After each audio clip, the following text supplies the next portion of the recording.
One summer during university, I was throwing a huge party at the apartment I shared with a few friends.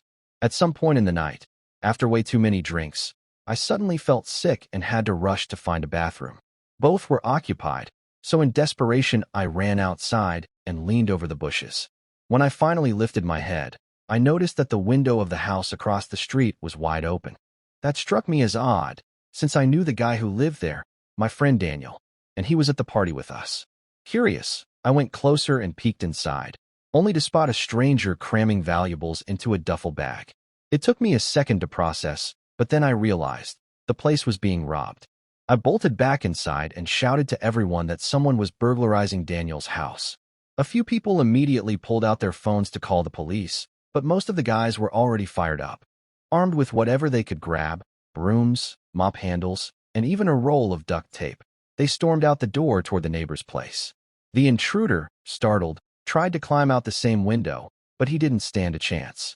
The mob of drunk partygoers tackled him flat onto the lawn and started whacking him with their makeshift weapons.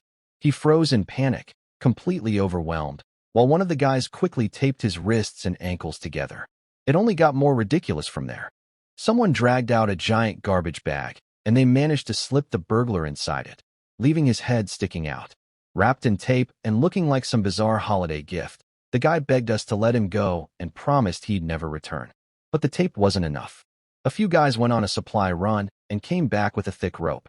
Before long, the burglar had been tied upside down to a lamppost, dangling helplessly in his full caterpillar getup. By the time the police finally showed up, at least half an hour later, the scene had turned into a full-blown street party.